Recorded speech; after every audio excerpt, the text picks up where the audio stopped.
Hello नमस्कार दोस्तों। आपका टॉप 20 स्टडी में स्वागत है। आज का टॉपिक है करंट अफेयर्स का। तो चलिए करंट अफेयर्स शुरू करते हैं। सभी एग्जाम के लिए बहुत ही ज़रूरी है, तो चलिए देख लेते हैं एक बार।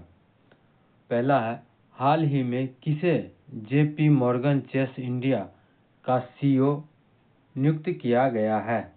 Option C Pranab Chanda. यहाँ कुछ सीईओ दिए गए हैं, ये सब हमारे एग्जाम के लिए बहुत ही इम्पोर्टेंट है, तो इनको देख लेते हैं। Pranab Chanda JP Morgan Chase India के नए मुख्य कार्यकारी अधिकारी सीईओ बनाए गए हैं। जेएसडब्ल्यू स्पोर्ट्स ने सौरभ गांगुली को नया क्रिकेटर निर्देशक बनाया है। अनिल कुमार गुप्ता को एएआई का सदस्य नियुक्त किया गया है। टाटा ग्रुप्स का अध्यक्ष नोएल टाटा को नियुक्त किया गया है।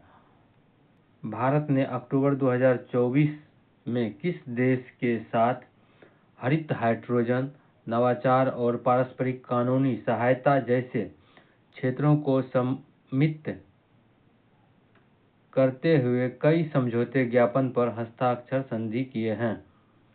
तो ऑप्शन नंबर बी जर्मनी। भारत के प्रधानमंत्री नरेंद्र मोदी ने अक्टूबर 2024 में जर्मनी के साथ हरित हाइड्रोजन, नवाचार और पारस्परिक कानूनी सहायता क्षेत्रों को शामिल करते हुए कई समझौता ज्ञापन संधियों पर हस्ताक्षर किए हैं। कौन सा आईआईटी इंडिया एआई और मेटा के साथ साझेदारी में सृजन नामक स्टोर ऑफ जनरेटिव एआई की स्थापना से जुड़ा है? तो option number C IIT Jodhpur.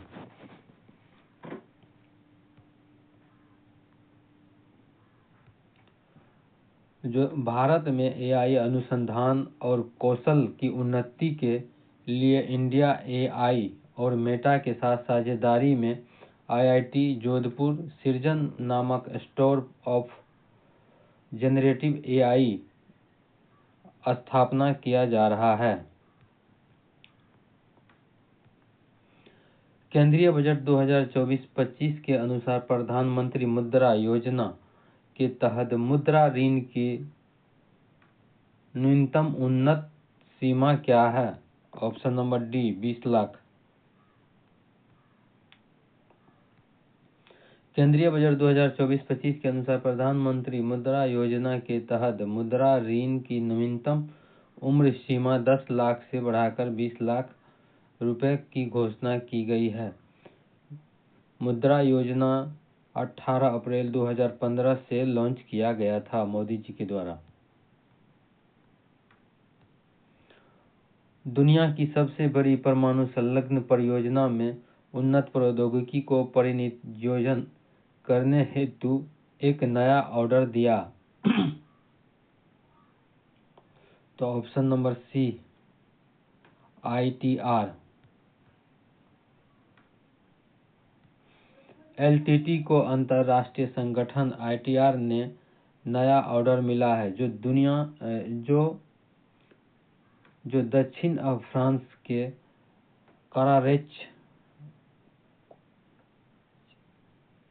कोडारेचे में दुनिया की सबसे बड़ी परमाणु संलग्न परियोजना का निरीक्षण करता है। इस परियोजना का उद्देश्य बड़े पैमाने पर कार्बन मुक्त ऊर्जा स्रोत बनाने के लिए, जैसे सूर्य में दिखाया गया है, परमाणु संलग्न प्राकृतिक बनाना है। निम्नलिखित में कौन सा देश फारस की खाड़ी से सीमा साझा नहीं करता है? तो ऑप्शन नंबर ओमान सी। ओमान फारस की खाड़ी से सीमा साझा नहीं करता है। फारस की खाड़ी का मध्य पूर्व में प्रमुख तेल उत्पादक देशों के निकट होने के कारण राजनीतिक महत्व है। भारतीय प्रतिभूति और विनिमय बोर्ड सेबी के अध्यक्ष की नियुक्ति कौन करता है? तो ऑप्शन नंबर डी, राष्ट्रपति के द्वारा किया जाता है। भारत के राष्ट्रपति द्वारा भारतीय प्रतिभूति और विनिमय बोर्ड सेबी के अध्यक्ष की नियुक्ति भारत के राष्ट्रपति द्वारा की जाती है, लेकिन यह नियुक्ति वित्त मंत्रालय के सिफारिश पर होता है। सेबी एक स्वायत्त संस्था है जो भारतीय पूंजी बाजारों को नियंत्रित और विनियमित करती है ताकि निवेशकों के हित सुरक्षित रहे और बाजार में पारदर्शिता बनी रहे। निम्नलिखित में से कौन सा देश वेनेजुएला के साथ सीमा साझा नहीं करता है? तो option number D, Suriname Venezuela के साथ सीमा साझा नहीं करता है। वेनेजुएला की सीमा कोलंबिया, ब्राजील, गायना से लगती है, लेकिन सूरीनाम से नहीं लगती।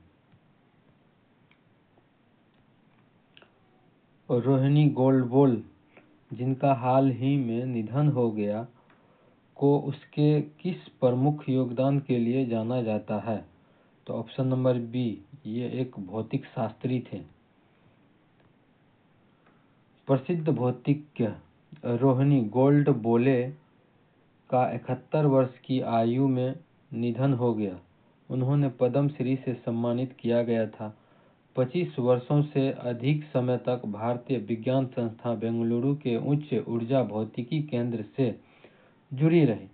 2018 में वह अपनी सेवानिवृत्ति के बाद मानद प्रोफेसर के रूप में कार्य करते थे।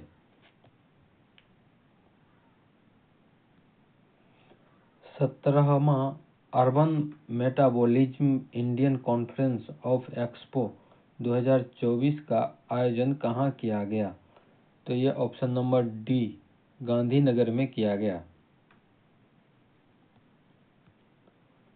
गुजरात के मुख्यमंत्री भूपेंद्र पटेल ने गांधीनगर में महात्मा गांधी मंदिर में 17वां urban metabolism Indian conference of expo 2024 का उद्घाटन किया है।